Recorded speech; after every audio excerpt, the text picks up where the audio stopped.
Welcome to the Brand Doctor Podcast, strategies that help entrepreneurs build reputable and profitable brands.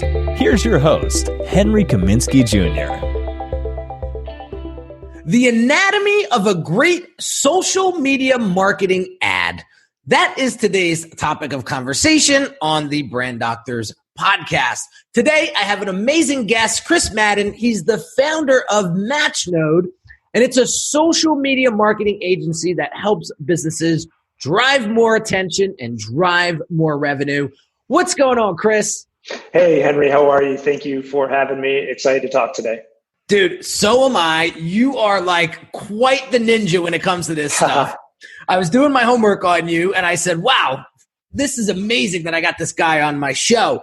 So real quick, before we get started, just give a little context around who you are and why you created Matchnode in the first place. Of course, absolutely. Happy to.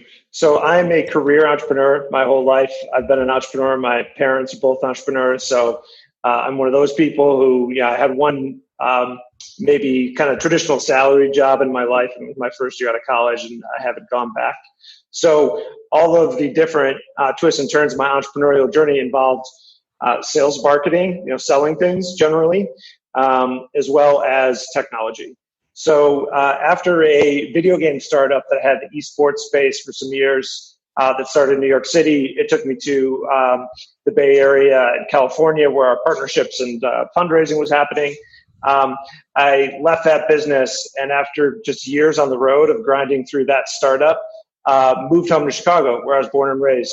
And through practicality and bill paying, I had a couple of ad hoc clients right away through my network that wanted myself and some friends to help them with their digital marketing. And from there, my co-founder actually hired me the day after I left that video game business to build an affiliate program for him. I didn't know he was going to be my co-founder of Matchnode. He was just a client. And really, again, we're just like taking freelance ad hoc clients to pay the bills. Fast forward a few years, and Brian, my co-founder, and I both have small freelance businesses with these kinds of clients and this kind of work. We decided before a Pearl Jam concert at Wrigley Field to throw our hats in the ring together and start an agency. That was 6 years ago. And fast forward, 5 years from there, so about a year and a half ago, we're standing inside of like the back offices of Wrigley Field with the Cubs, signing a deal to do work with them right next to a flag that was at that Pearl Jam concert that like Eddie Vedder had out. So we started very small and just have continued to do hopefully good work and work with clients over a long period of time. And over time, they start to refer more business to us, and we build kind of reputation, credibility. And we really, really specialized in paid social. We've always been best at that. But we as an agency dialed in our marketing and our brand to be really clear that what we specialize in, what we're, top 1% as far as skills and proficiency and ability to scale is paid social campaign. So excited to talk more about the anatomy of a social ad. And that's a little background on me and kind of how we got here. Awesome. I always tell my clients and I tell my audience, it's smart to specialize, not generalize. And the fact that you guys are drilling down deep with that, and that doesn't surprise me that you guys are getting the success that you guys are getting by doing that simple move. So awesome stuff there. So a lot of folks have been asking me, online and offline, what goes into a great marketing ad? Whether it's on Facebook or Instagram. And so I would love to break that down today to give our audience a good look at what they may be missing or what they may need to be tweaking in order to get this ad to actually convert and generate a lead and or a sale. Yeah, absolutely. Happy to dig into it. Like you said, before we start recording, we could talk about this for days. So I'm trying to give some organized kind of architecture and how we think about it and processes therein, but really just break it down, like you said, to the different pieces of each ad and what makes a great ad or a great ad campaign. So first, a caveat in that regard, which is a B2C focused agency. Good? Yeah, we're good. Okay, cool. We can always edit. Yeah. So first, a caveat in that regard, which is we are a B2C focused agency. Most of the examples I'm going to give in the ad anatomy that I'll lay out is intended for B2C businesses. We can get into B2C versus B2B and why B2C we find works better. It has to do with like volume and scale. Facebook's algorithm does well when you have 50 and 100 conversions a week kind of at a minimum in an ad set. So that's one caveat, is that B2C first here in this discussion. Second caveat is that we're assuming product market fit. Product has to be good. It has to be something that, there's a market for. Like in our early days, we worked with a lot of people that we really like, startups, small businesses, and, it's really hard to make a great social ad if there isn't a fit between some segment of the market that's big enough and desirable enough to go after and the product or service that's behind the ad. So that goes without saying. The product has to be good. There has to be some common sense market and audience for that product. So those two caveats first. Third thing is a great social ad is mobile first. And so there's two completely different experiences between a desktop or a laptop experience. Most ad agencies, including us, are spending the day looking at these bigger screens. Yet the ads that we're creating should be considered mobile first. Facebook and Instagram and other ad platforms have been gotten really good. There's a lot of tools to just look at the mobile version of an ad or a landing page. But mobile first is where you have to be thinking, because that's where all the traffic is. It's certainly where the affordable traffic is. Of course, it depends and is different for each business. So those are kind of three quick caveats to set the context before we dig in. Are you with me so far? Does that make sense, Henry? Totally. So we got B2B or B2C. You got to figure that out first. Then you better have a good offer. Yes. Or everything else is a competitive environment. Yeah. Right. And then third is optimized for mobile first. Yep. Beautiful. Yep. And that's not to say don't worry about desktop. And again, every business is different. Some businesses, you can imagine people at their work or at home on their laptop looking at something and buying it. But mobile first. So those are a few things to understand first. And then as it comes down to the ad itself, I'm going to extend a bit past the ad and talk about the background of what is going on in targeting and things like that, which is extremely important as a part of the ad. Then there's the ad creative itself, what is served, what the people who are in the Facebook newsfeed or on Instagram or other platforms will actually see and interact with. And then you cannot make a great social ad unless you have continuity post-click. After someone clicks the ad, you need to know what's happening after that. So that might be a landing page. If you're sending somebody to a page that doesn't reflect what the offer is in the ad, that's going to cause you lots of problems. So you have to have at least some ability to influence or understand and analyze the entire funnel. If you're trying to sell something on an e-commerce website, it might be that the checkout flow is badly broken and you have to point that out or work on that. We don't get into e-commerce flow optimization, but certainly landing pages. And by that, we mean the first page that someone sees after the click. That is something that we almost always have control over. And again, mobile first. So we've got the back end targeting and all the setup and things like that you have to do well is one piece. The ad itself is the second piece. And then the post-click experience on a landing page or on the website, we're going to try to get them to do the thing ultimately is the third piece. So I guess we could just dive into each of those. The audience piece, maybe I'm a little biased, but I think that's one of the most important things to get Facebook and Instagram ads going well. And part of that is because this is so data-centric, and the more data you have and the more different audiences you can test, that's really going to serve you well. So when you're, interest targeting is kind of a thing in the past. It's not to say you shouldn't try it. You should try it, but that's generally, in all of our experience, not where we see the best return. We see a much better return on custom audiences and lookalike audiences that are built off those custom audiences. So custom audiences are built either from the Facebook pixel on your website or from a manual list you upload. So it could be your past leads. If you have a lead-based business, you might take your leads from the past 60 days, upload them to Facebook, or you might even say take your best leads from the past 60 days. So you know that the top quartile of your leads are worth so much more. You might take just that list of your best leads, make a lookalike audience called lookalike of your best leads, and that is the sort of thing I'm talking about. And of course, with e-commerce, you can do the same thing. Who are the people who spend the most money with your company? And then with some really large clients we segment that by channel. So companies have SEO leads, and they have SEM leads, and they have social leads. And so all these different segments, if you have access to these segments of data, can become custom audiences as well as lookalike audiences. So it's a systematic process of just testing it. And I guess this is the overarching mental model that you have to be okay with is I'll give you the anatomy, but the process of iteration is what's most important. Yeah, because this is good. Facebook ads changes every day. The platform changes every day. And things in your offer and things in your client's business and things in people's lives are changing every day. So it is not a set it and forget it platform. Nor is Google Ads, arguably, but Google Ads is a little more stable, and you can expect kind of consistent performance on like a search campaign that is set up and well-tuned.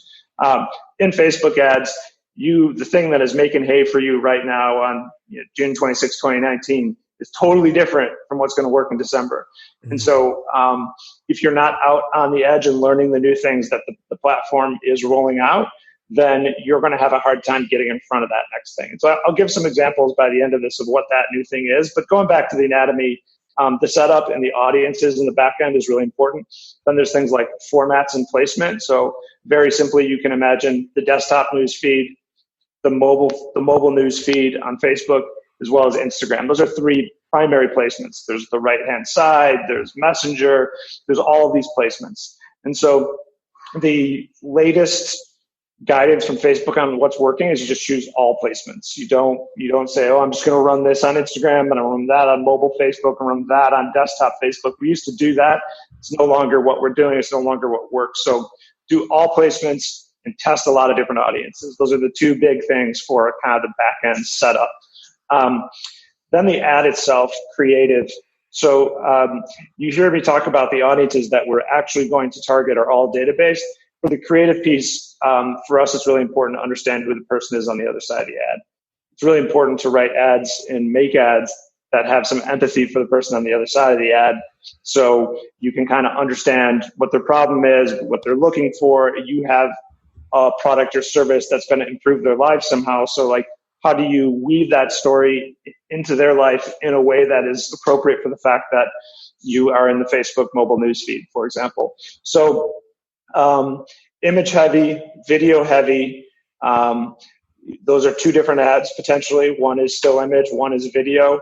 We find that putting those two components, one video, one still image, in the same ad set is very useful, because if you only have one or the other, Facebook's going to show, if you only have a still image ad, Facebook's going to show that ad to people who like still images. And it's going to not show that ad if someone is a person who enjoys watching video on Facebook.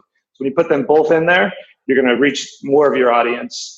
And video these days, we used to make, like in the early days of Facebook video, we used to make like TV, short, inexpensive TV commercials where there's voiceovers and you're like giving the benefit right away and trying to write and speak from the point of view of the person on the other side of the ad. Now it's much more like make something that's visually captures, and they call it thumb-stopping content in Facebook on the mobile news feed, because everyone's flipping through the news feed so much. It's so much faster than you would do on a desktop experience that you have to do something that catches the eye. So it is much more like a still image with some enhancements and movement on it. So especially with that sort of reality of that's what's working in Facebook video now, these short videos that are just like almost still images with animation on them.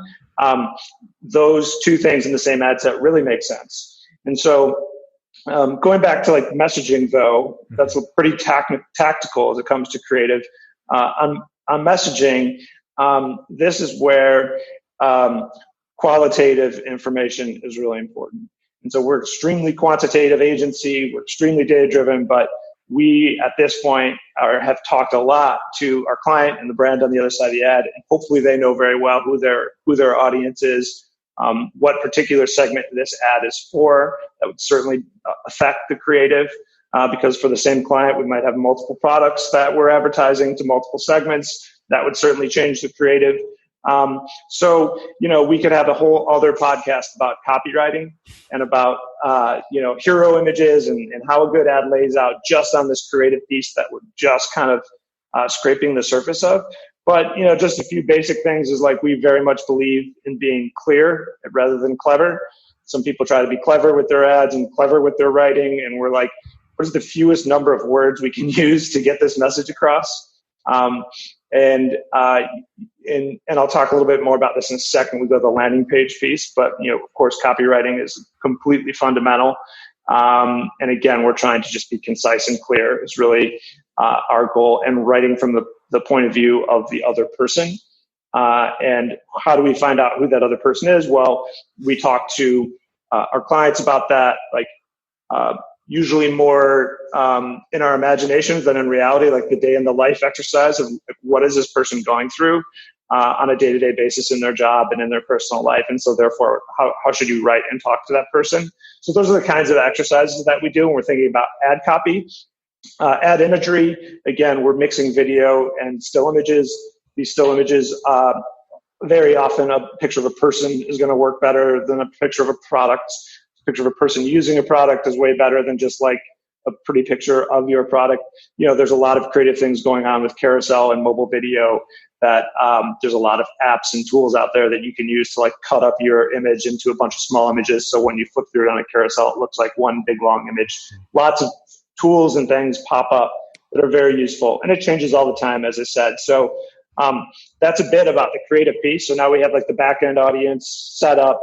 We have the creative piece, which is what the person's actually going to see. And then the third big piece that I think you can't do great social ads without understanding is the post-click experience. Like, where are they going when they click the ad? Most of our ads that we run for clients are going to a website, of course, our client's website usually.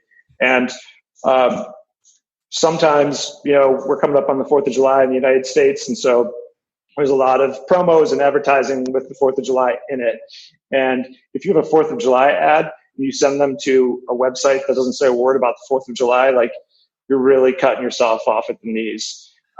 Because people, as soon as they start to think, wait a minute, this isn't what I was expecting, you're in trouble and you're going to lose them.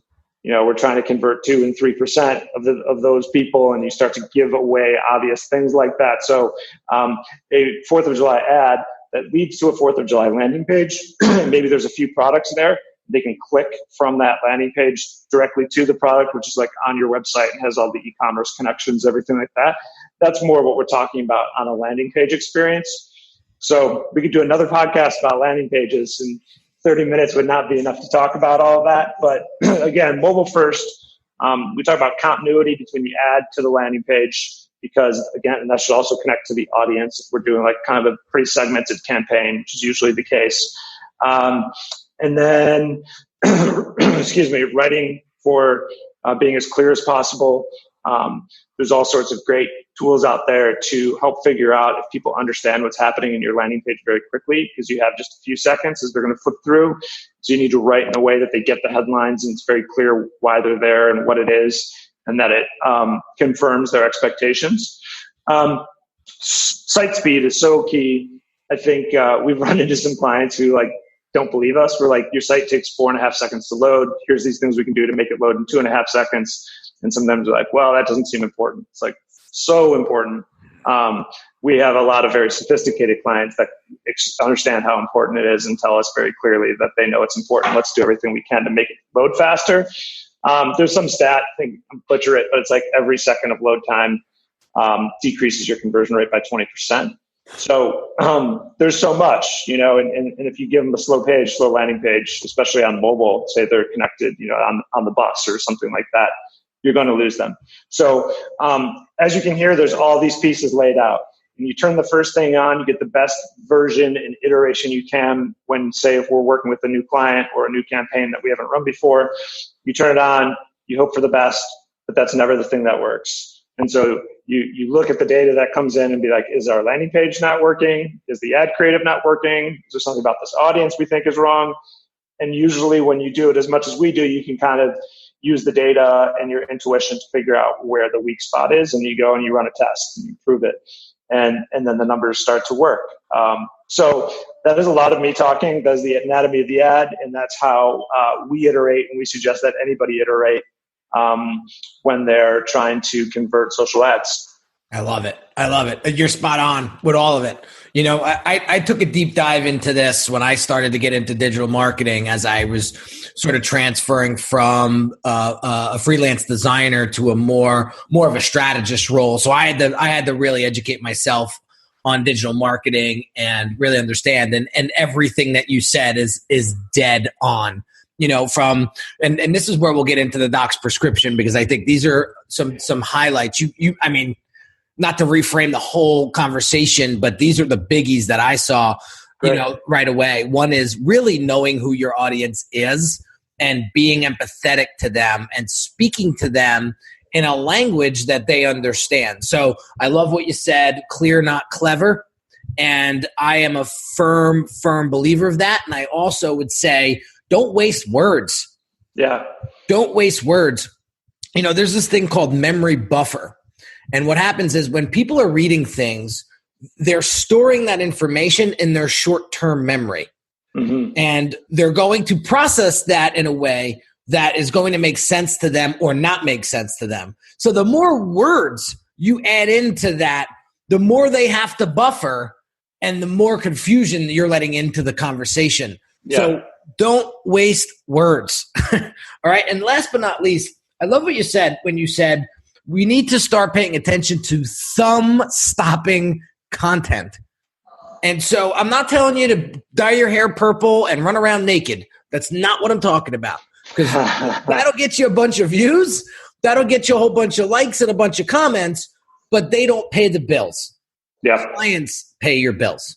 So knowing your audience and understanding their pains and their challenges is paramount to crafting that offer that these folks are going to buy. Because you can hire Chris all day long, but if your offer sucks, Chris isn't responsible for that, right? And so we have to make sure that we're creating those offers that really stick and resonate, and that's what's going to really convert the offer. So I love that you mentioned do a what's the word I'm looking for? Qualitative survey. Yeah, that, but not just a static image. Video as well in the carousel. That has worked very, very well for me when we run our campaigns, and people just love that stuff. So these little tweaks and tips, last but not least, I want to remember this one too. If you create a quote unquote 4th of July image, your landing page better reflect the look and feel of that image on that ad to keep that continuity and consistency. There is nothing worse than somebody coming to a landing page after they click off the ad and feeling lost. Yeah, so, you lost them. It's over. Yes. So here's the deal. You know, if anything at all, your ad should make the viewer feel safe at all times. Yeah. Like that is a good cautious tip. Like just make them feel safe and they will continue on the funnel journey. So we have a question. Oh, real quick before I forget, I was reading you guys just partnered up with the Chicago Bulls. Yes, we did. How awesome is that? How did that come to be? Pretty awesome, man. So I grew up a big Bulls fan. I'm from Chicago. We're sitting here in Chicago right now, right down, this is Adams Street. There's the old Sears Tower and the United Center's right down the street. I've been a Bulls fan my whole life. And, it came about as just a lead off our website. And then that was a good moment. It's a happy moment. Like, holy cow, is this actually real? And then, a few minutes of research, like this is real. And then we were in a competitive process to win the business. And it just, we were fortunate enough that they were looking for an agency just like us. And so we got the business. We're helping them. We're in the summer now. The season is not yet started. Got a few months, of course, before the preseason starts. So right now we're working on like summer camps that they do in the community, getting kids into camps, stay busy in the summer. And then we're doing season ticket sales as well as single game ticket sales coming up here when the season tips off in September, October. So super psyched. There's already been some pinchy kind of moments where we get behind the scenes. The draft lottery, unfortunately, we did not win. We got the 7th pick. Happy to have Kobe White, but we thought we hoped to get Zion Williamson just like everybody else. So we were in their offices that night for the lottery, ready to flip on different ads depending on what pick we got, if we got Zion, and we did not. But we've done well with the 7th pick the last couple of years. I like Kobe White. It's going to be a fun season, and we're really excited to have a chance to work with him. See, that's awesome, man. That's going above and beyond and really staying in tune with real time.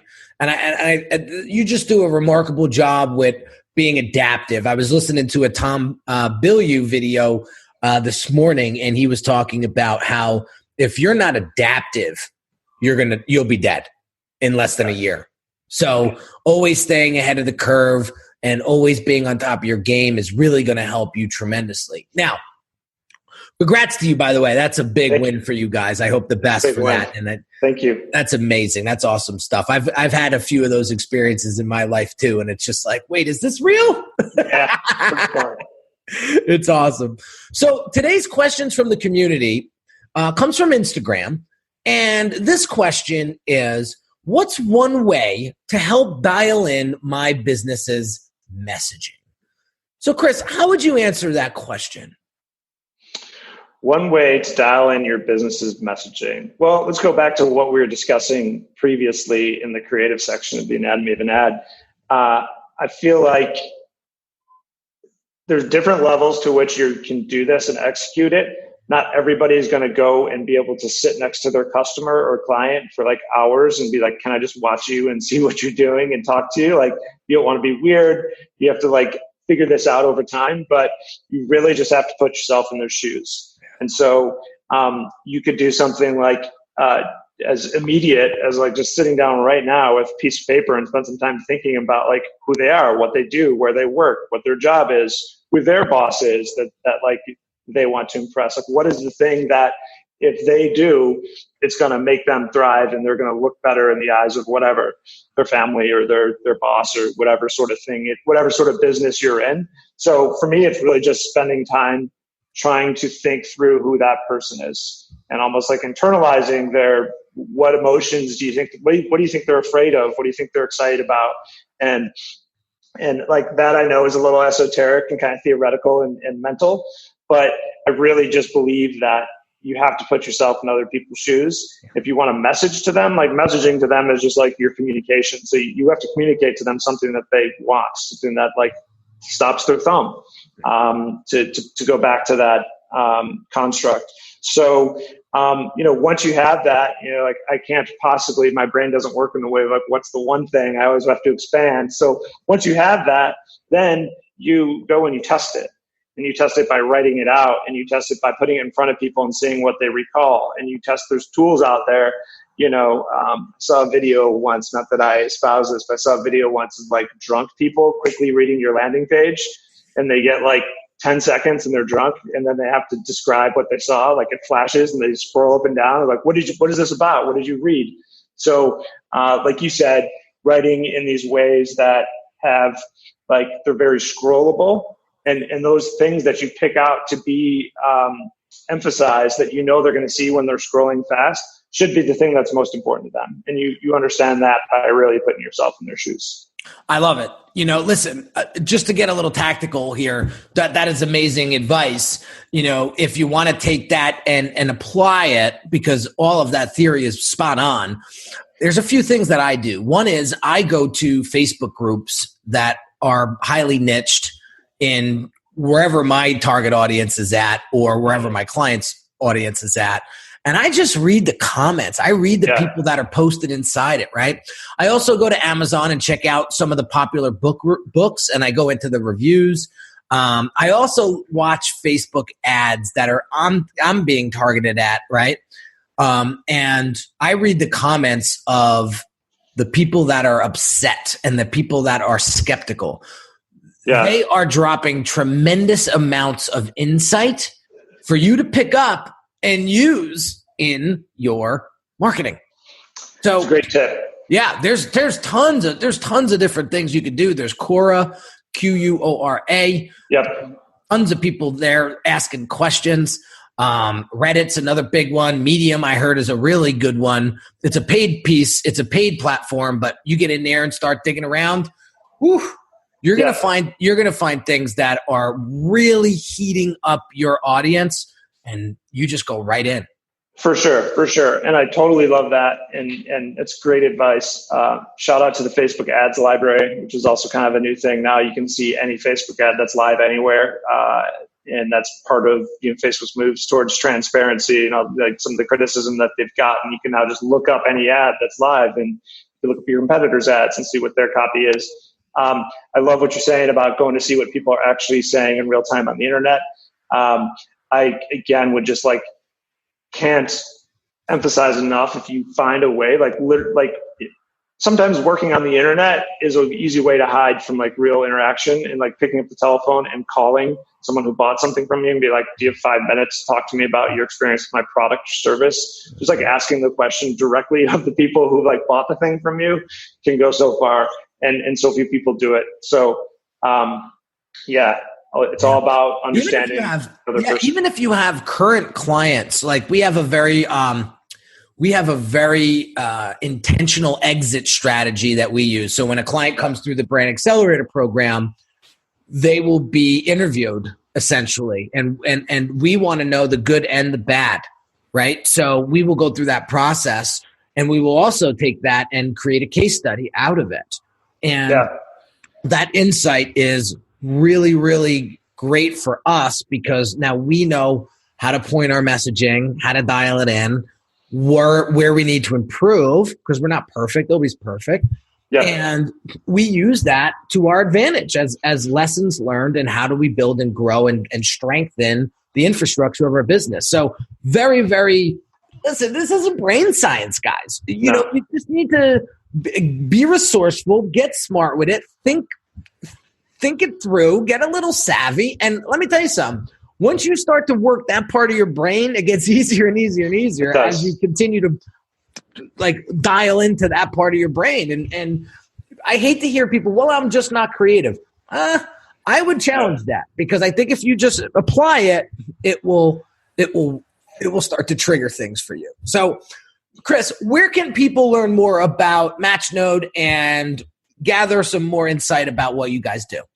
The best place is certainly our website, matchnode.com. So certainly put a lot of time and effort to everything that's on there. Please visit us. Feel free to email me. My email address is Chris, CHRIS, @Matchnode. I'm on Twitter @MaddenCM and MADDENCM. So feel free to reach out if anybody wants to discuss any of this further.